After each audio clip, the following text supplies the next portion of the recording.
Ouvrons notre Bible au livre de Jérémie, chapitre 22.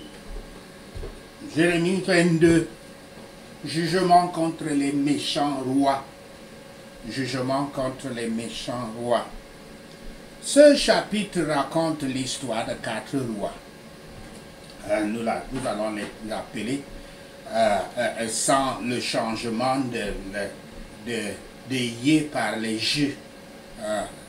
Qui avait eu depuis le XVIIe siècle. Donc, les 4 rois sont Josias, Shallum, aussi appelé Jehoachaz, Jehoiakim et Coniah, aussi appelé Jehoiachim et Jeconiah, qui non seulement abandonnent Yahweh, mais aussi sont coupables de ne pas faire les choses qu'ils étaient censés faire selon la loi et la parole de Yahweh. Ces dirigeants de Juda se sont exaltés et ont exploité leur peuple pour leur propre gain personnel. Le roi, expliquons ce que c'est que le roi dans les Écritures saintes. Le roi est dans les Écritures très généralement utilisé pour désigner celui qui est investi d'autorité, qu'elle soit étendue ou limitée. Le plus ancien usage biblique de ce titre roi, en accord avec la pratique du nord-est africain en général, dénote un monarque absolu qui exerce un contrôle, qui exerce une autorité incontrôlée sur ses sujets, tel le pharaon égyptien. À ce sens, le titre est appliqué à Yahweh et aux dirigeants humains. Aucune obligation constitutionnelle n'était imposée aux souverains et aucune restriction n'avait été imposée à son autorité arbitraire. Chez le roi, que l'autorité soit arbitraire est tout simplement normal. Sa bonne ou sa mauvaise conduite dépendait de son propre libre arbitre. Ça que c'était arbitraire. Dans ce sens, pour ça c'est arbitraire, puisque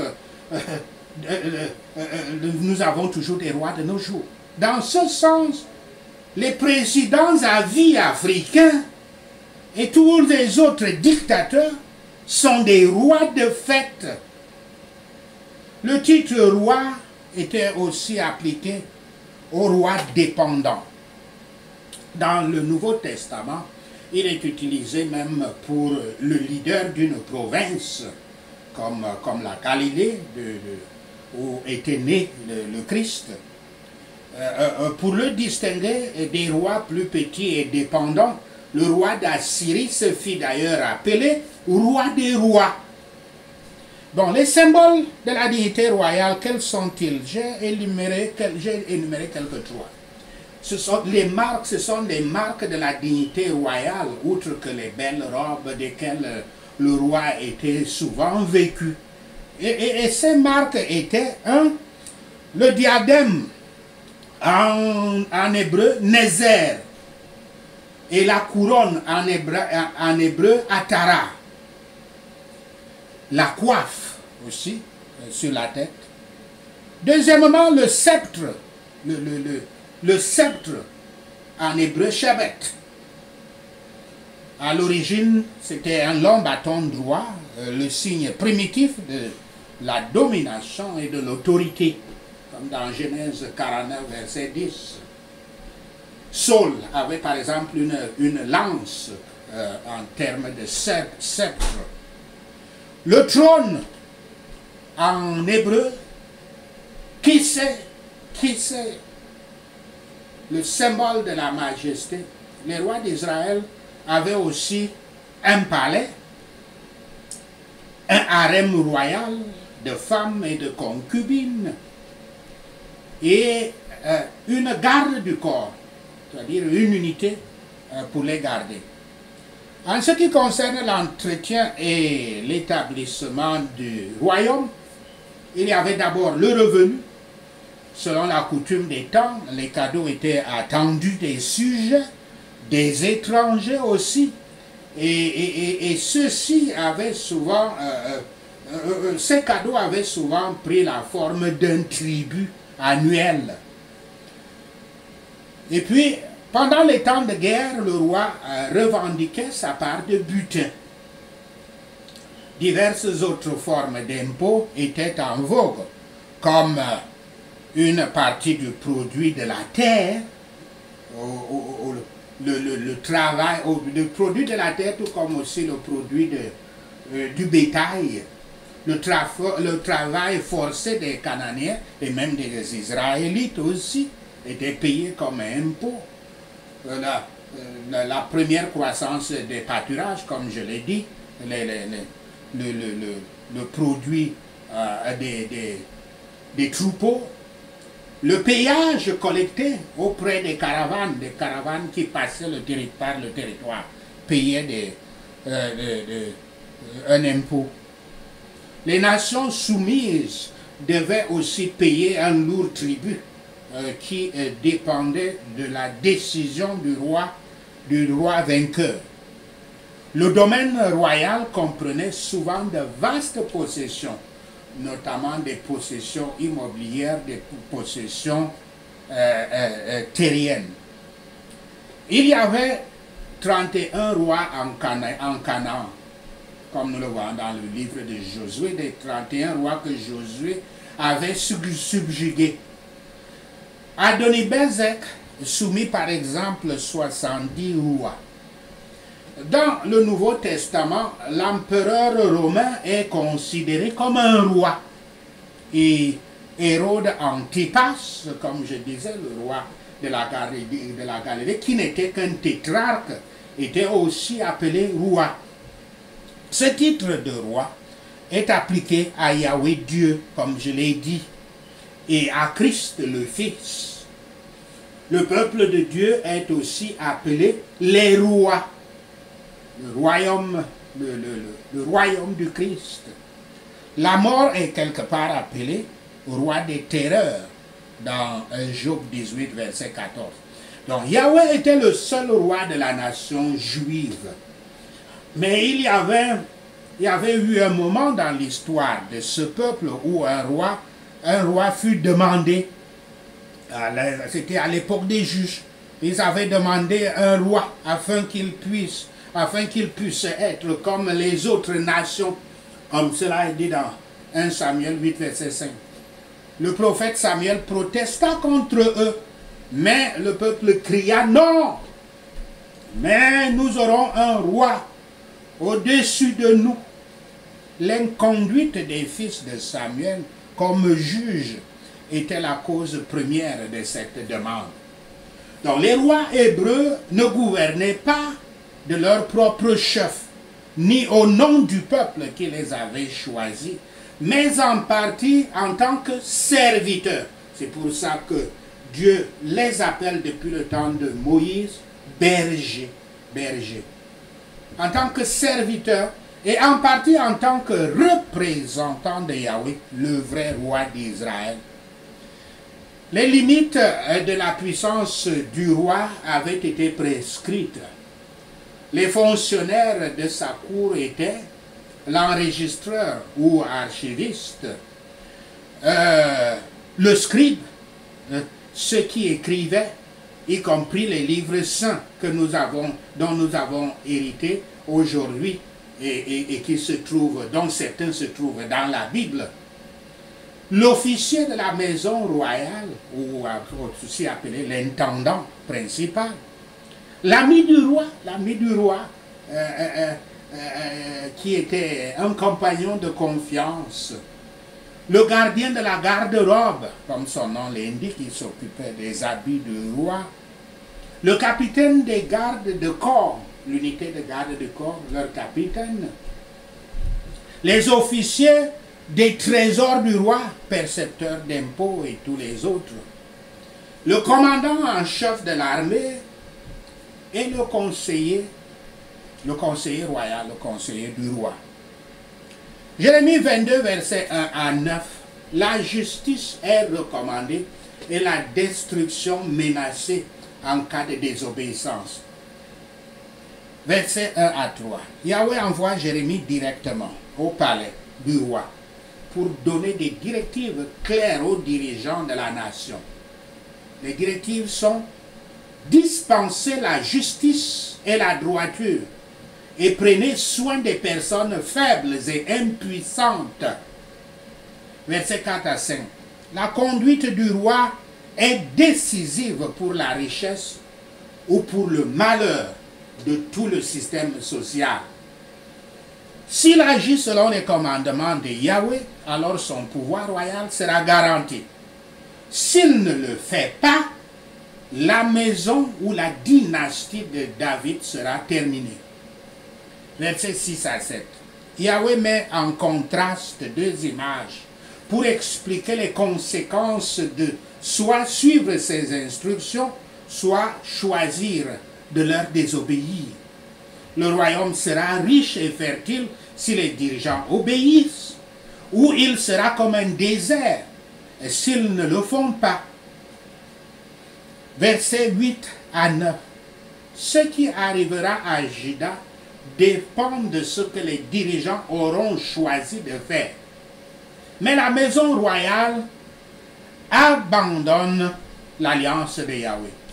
Et une description du jugement à venir suit dans le texte. On dit au roi de Juda, assis sur le trône de David, l'homme selon le cœur de Yahweh. On appelle ainsi l'homme selon le cœur de Yahweh. David, l'homme selon le cœur de Yahweh. On lui dit de suivre l'exemple de David, afin qu'il puisse bénéficier des promesses qui lui avaient été faites à David. La recette pour préserver un gouvernement est d'en faire le devoir. C'est-à-dire, le gouvernement doit faire son devoir. Dieu a dit ici, maintenir la justice et la droiture, protéger les pauvres. C'est exactement cela, la mission du gouvernement. C'est de travailler pour le peuple, la protection et l'émancipation du peuple. Mais que voyons-nous? J'ai cité les pays africains avec des dictateurs qui s'éternisent à vie et les dictateurs qui gouvernent par la volonté de celui qui est assis sur le trône. Même la Constitution est piétinée. La Constitution n'est qu'un simple objet, un bout de papier qu'il change comme il veut.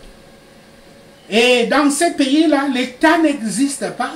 Et c'est ça que je veux dire ici, que le gouvernement ne fait pas son devoir. Le gouvernement ne produit pas les biens publics, ne produit pas les services publics qui sont indispensables pour l'épanouissement du peuple, pour le commerce, l'épanouissement des individus. Mais le péché sera la ruine des maisons des princes, ce genre de dirigeants, aussi bien que celle des gens méchants. Et qui peut lutter contre les destructeurs de ce que Yahweh a préparé. Et c'est ça qui attend ces mauvais dirigeants. Yahweh ne détruit ni les personnes, ni les villes, ni les nations, sauf à cause du péché. Même dans ce monde, il dit souvent clairement pour quel crime il envoie la punition. Et ce sera clair au jour du jugement. Jérémie 22, versets 10 à 19. La captivité de Joachim et la fin de Yekonia. Versets 10 à 12. Le premier roi a succédé à Josias et son fils Shallum ou Jehoahaz. Mais son règne ne dure que 3 mois avant d'être exilé en Égypte. Versets 13 à 19. Le deuxième roi à suivre Josias et Jehoiakim. un autre de ses fils.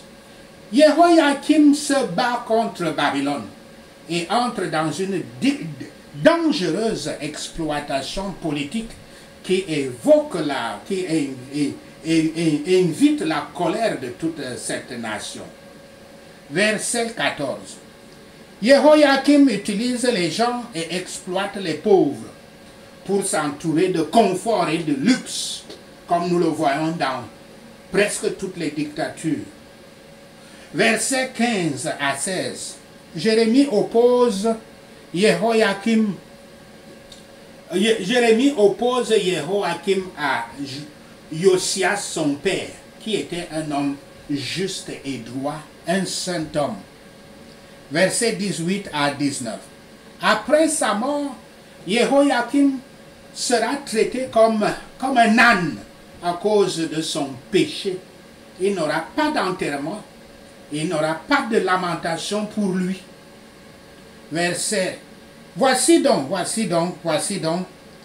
une sentence de mort sur 2 rois, les méchants fils d'un père très pieux. Josias fut empêché de voir ce monde de mal venir et fut envoyé plutôt voir le bien venir dans l'autre monde, parce que Dieu l'avait enlevé très tôt avant qu'il envoie la punition sur Juda. Par conséquent, ne pleurez pas pour lui, mais pour son fils Shallum, qui est susceptible de vivre et de mourir captif, misérable. Les saints mourants peuvent être enviés à juste titre, tandis que les pécheurs vivants sont justement à prendre en pitié. Voici aussi la ruine de Jehoiakim. Sans doute il est permis aux princes et aux grands hommes de bâtir, d'embellir et de meubler des maisons. Mais ceux qui agrandissent leurs maisons et les rendent somptueuses ont besoin de veiller soigneusement à l'échec de la vaine gloire. Il avait construit ces maisons par l'injustice, avec de l'argent injustement obtenu, et il avait dérobé. Au Cameroun, il y a un néologisme pour cela, on appelle ça fait. Et donc il avait dérobé ses ouvriers de leur salaire. Yahweh remarque le mal fait par les plus grands aux plus pauvres serviteurs et ouvriers, et il les vengera dans la justice. Il vengera ceux qui ne paieront pas justement ce qu'ils emploient. La plus grande des personnes doit prendre soin des plus petits parmi ses voisins, parmi ses prochains, et être juste envers eux. En conséquence, Jehoiakim était injuste et ne prenait aucune conscience de verser quand il versait le sang innocent. La convoitise, qui est la cupidité, qui est la racine de tous les maux, était au fond de tout cela. Les enfants qui méprisent les vieilles habitudes de leurs parents sont souvent privés de leur véritable excellence. Jehoiakim savait que son père trouvait que le chemin du devoir était un moyen de réconfort, mais il ne voulait pas marcher sur les pas de son père Josias. Il mourra sans être lamenté, haï pour son oppression et sa cruauté. Jérémie 22, versets 20 à 30. Et beaucoup de dictateurs meurent comme Jehoiakim. La ruine de la famille royale, versets 20 à 30. Versets 20 à 23, ces versets rappellent aux auditeurs comment Yahweh a continuellement essayé d'atteindre les dirigeants, mais ils ont refusé d'écouter. Ils prospèrent et vivent dans le confort. La mention des cèdres fait référence à ces maisons faites des meilleurs bois disponibles. Mais leur jugement est à venir. Versets 24 à 30. Le troisième roi à suivre, Josias, est Konia, fils de Jehoiakim et petit-fils de Josias. Konia commence son règne en 598 avant le Christ, mais il est exilé à Babylone en 597, payant ainsi pour la malédiction de la politique corrompue de son père Jehoiakim. Versets 24 à 26. Yahweh affirme que si Konia était un anneau dans sa main, il le retirerait, mettant fin à la relation entre eux et par conséquent mettant fin à la maison de David, la lignée de David. En fin de compte, cette séparation se produit lorsque Konia est exilé. Versets 26 à 30. Avec l'exil de Konia, la ligne royale de David prend fin et la terre de Juda est confisquée. Bien que Konia ait plusieurs fils, il aurait aussi bien pu être sans enfants, car aucun de ses enfants, aucun de ses descendants ne lui succédera comme roi. L'État juif est décrit sous un triple caractère: très hautain pendant les périodes de paix et de sécurité, très craintif à l'alarme des ennuis, très abattu sous la pression des ennuis.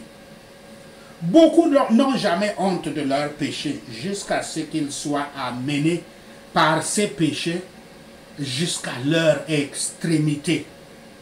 Le roi finira ses jours en esclavage.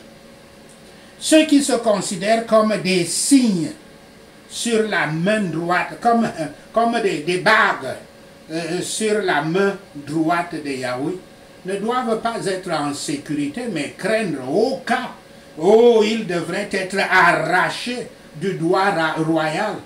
Parce que beaucoup, quand ils ont été oints, ils ont eu l'onction du Saint-Esprit, ils s'abandonnent tout de suite, ils retombent dans les péchés, consorts et se disent que je suis en sécurité, le ciel m'est déjà garanti. Ils font tout ce qu'ils veulent. Dieu dit ici qu'avec un tel roi, même s'ils ont une bague dans ses mains, il va les arracher. Le roi juif et sa famille seront donc transportés à Babylone. Nous savons où nous sommes nés. Là où nous sommes nés, nous savons. Mais là où nous mourrons, nous ne savons pas. Il devrait nous suffire que notre Dieu le sache. Qu'il soit de notre devoir, donc, que nous mourions en Christ. Alors ce sera bien avec nous, partout où nous mourrons. Nous pensons que cela peut être dans un pays lointain. Le roi juif sera méprisé. Le temps était où il était ravi. Mais tous ceux en qui Yahweh n'a aucun plaisir, un jour ou l'autre seront tellement abaissés que les gens n'auront aucun plaisir en eux. Ceux qui n'ont pas d'enfants, c'est Yahweh qui les a ainsi destinés. Et ceux qui ne se soucient pas de faire du bien pendant leur vie ne peuvent s'attendre à prospérer. Oh, comme il ne faut pas compter sur la grandeur de la terre, sur les familles florissantes pour se réjouir. Mais ceux qui entendent la voix de Yahshua et le suivent ont la vie éternelle et ne périront jamais. Et aucun ennemi ne les arrachera de ses mains toutes puissantes. Sachez ceci, et le Seigneur Yahweh vous bénira. Prenons ces points de prière. Roi du monde et dirigeant de l'Église, écoutez la parole de Yahweh. Faites ce qui est juste et droit au nom de Yahshua le Messie. Sauvez de la main de l'oppresseur celui qui a été dérobé au nom de Yahshua le Messie. Ne faites pas de mal ou de violence à l'étranger, l'orphelin ou la veuve, au nom de Yahshua le Messie. Ne répandez pas le sang innocent à aucun endroit, au nom de Yahshua le Messie. Si vous prenez soin d'exécuter ces commandements, alors Yahweh vous laissera entrer par les portes de votre palais, monter sur des chars et des chevaux, accompagnés de vos fonctionnaires et de votre peuple, au nom de Yahshua le Messie. Mais si vous n'obéissez pas à ces commandements, le Père Yahweh jure par lui-même que votre trône et votre lieu deviendront une ruine